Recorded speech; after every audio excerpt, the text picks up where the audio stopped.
Alright, what's up guys? This is Shreyas. First ever video on this new channel.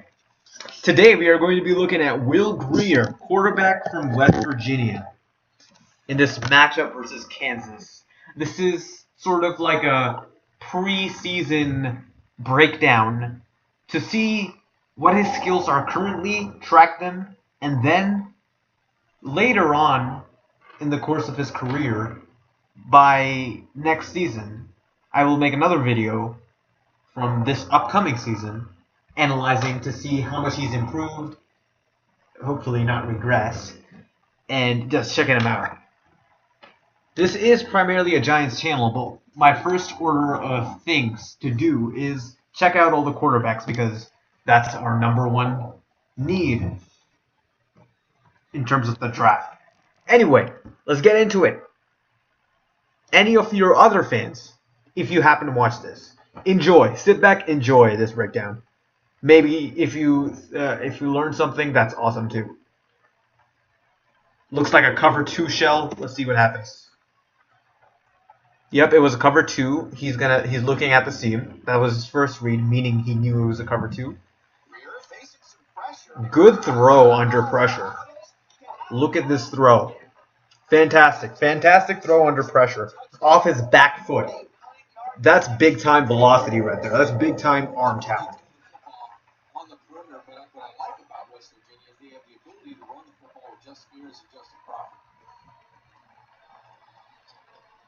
Nice little play action screen fake, or maybe it was a what is it called? RPO gone wrong. Definitely gone wrong, seeing as how he fell at the end of the play. But could have been multiple things, a multitude of things. Bad screen pass. If you're gonna throw a screen pass, it's only like 7 yards. Just throw it properly, man. Come on. Not 7 yards, like 10 yards, but still.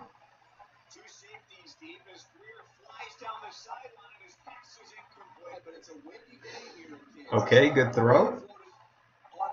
Oh, and it hit the hands of the Des Bryant of West Virginia's team. It'd be funny if Des Bryant actually played at West Virginia, though. Good throw. Rifled it in. Dude looks like Derek Carr. Look at this. Dude looks straight up like Derek Carr. Not in this one, but in this one, yeah, the resemblance is uncanny. So he transferred, moved out to a bunch of schools. Cool. Play fake. Nobody, no routes in the middle of the field. Good throw, just a little bit too high. Did give his receiver a chance though, just didn't have the body control to come down with it. I just love his velocity and his affinity to fit balls into tight windows. Look at this throw. Look at this pass. Not a lot of quarterbacks can make that throw. Not a lot of quarterbacks would attempt that throw in the first place. Well blocked screen. Doesn't tell me anything about Will Grier, other than the fact that he has premium velocity on any throw he makes. Play fake. Good movement in the pocket. I like that he stood in there and delivered a dart. Saw the rush, moved away from it. Good throw, while not the best angle while throwing it. Very good delivery. Very good delivery indeed. They're playing cover 2 again. West Virginia, Kansas likes to play a lot of cover 2. Man. Cover 2 man, not cover 2. Oh man. Look at this pocket movement. Holy crap, this guy is solid. I love this guy's pocket movement. I don't know how, I think he's pretty athletic, to be honest. This guy is pretty athletic. I don't know what that gallop was at the end by the running back.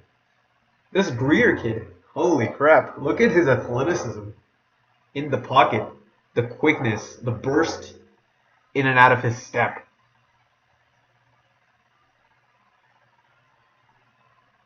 That's probably where he gets a lot of his throw power from.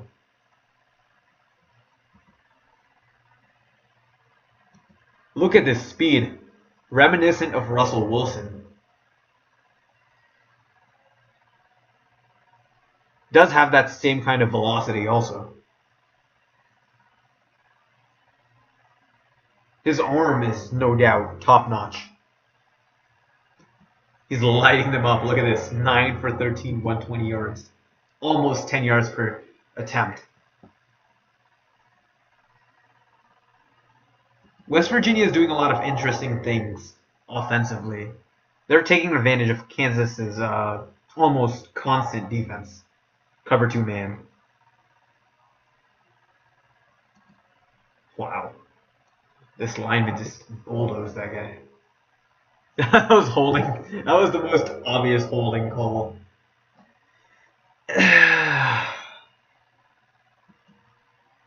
Is he gonna fit this ball in this tight window?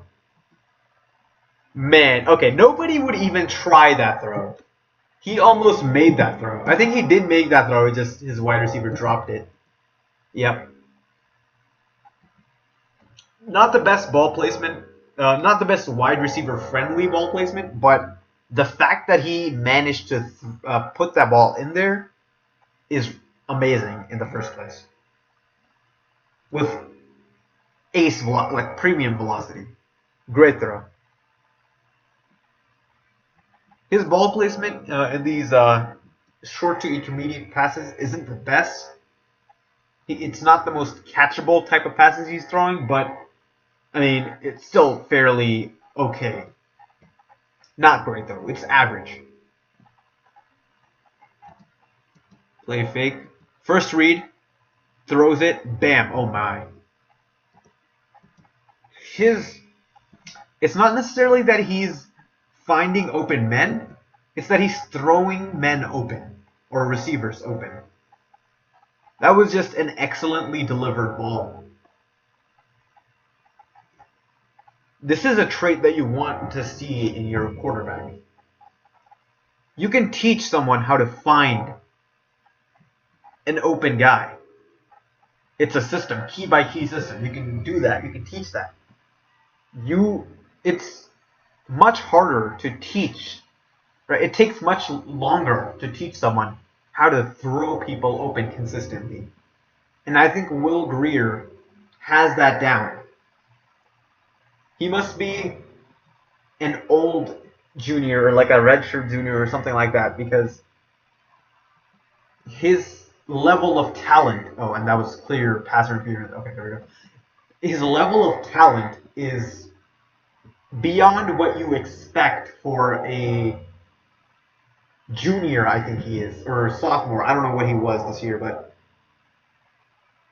he's very good. He's very skilled. He must have been playing football a long time. Must have played in like middle school, high school, because he knows how to throw the ball very proficiently.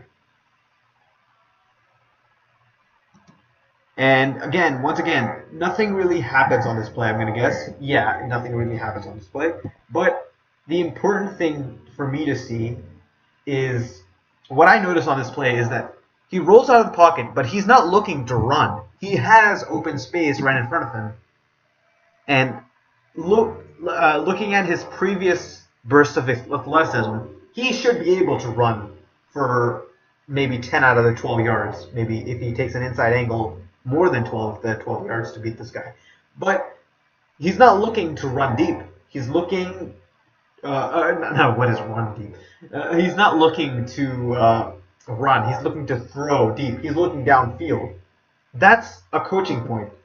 Usually you want your quarterback to look downfield. Obviously, his wide receivers aren't really helping him out.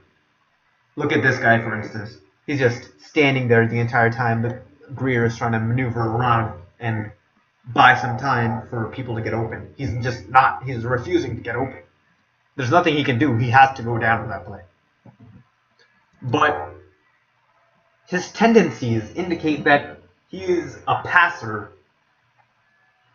in a scramble situation rather than a runner.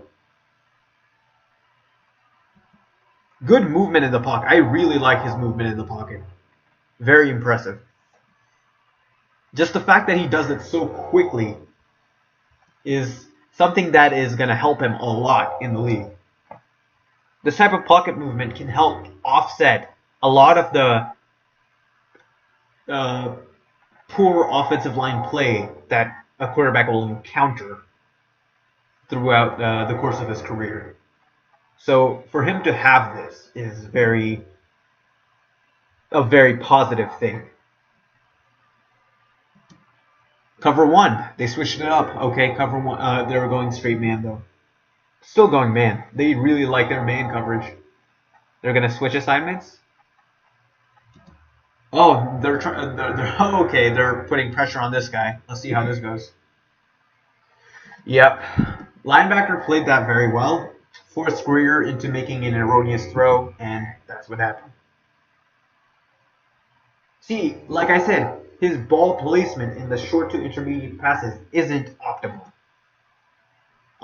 It's not optimal for run after the catch, because the wide receiver has to, or any receiver has to spend time trying to catch the ball. A lot of concentration is required to catch his balls regularly. For example, if this ball was placed in his mid parts, in his waist area instead of that high, although he was under pressure, so I mean, speak as you want, but like, he could have had more yards on that play, in my opinion. It's not a huge knock. That's just one subtle thing that he will have to improve. Certain quarterbacks in the NFL, such as our own Eli Manning, in 14 years of experience, still haven't mastered it. So it's probably a thing that's going to stick with him, but it shouldn't matter that much in the long run. Alright, this is great view for this play because you can really tell what was happening. Alright, so it's man coverage, right? Notice that the leverage is this way. So the throw, right? So the throw, if it's going to be a fast ball, it should be placed here, right? But if it's going to be one of those slow developing plays, it should be placed. Yeah, look. So this is not a fast ball. He lobs it. There's too much air under the ball. If he wanted to make this throw, he should have had more heat on it.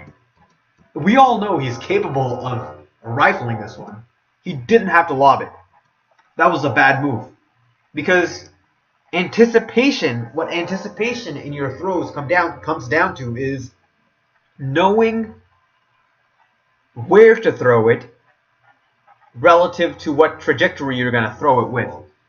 You can't lob it here because then by the time he gets here, the ball will be here. By the time he gets here, the ball will be here. So you're not going to lob it there, right? You can try to rifle it there if you have a Josh Allen type of arm, and maybe catch him as soon as he gets into his break. Maybe if he's aware enough, right? If you're going to throw it here, don't lob it. Maybe he was trying to throw it over these guys, but you can still throw it above these guys and not throw it this high above these guys. The ball didn't have to go that high. Maybe the ball slipped. Maybe it was a grip issue, something like that. But that ball should not have been thrown like that. Again, very good at escaping the pocket. And again, very bad choice of throw. But he's a righty rolling out to his left. Not much he can do. Yeah, don't even try to pretend like that was a completion, number 4.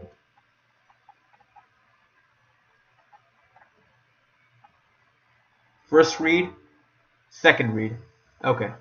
Or maybe it was third read, depending on how deep they went. Empty. Oh man. Oh man. Look at this play. Look at this play.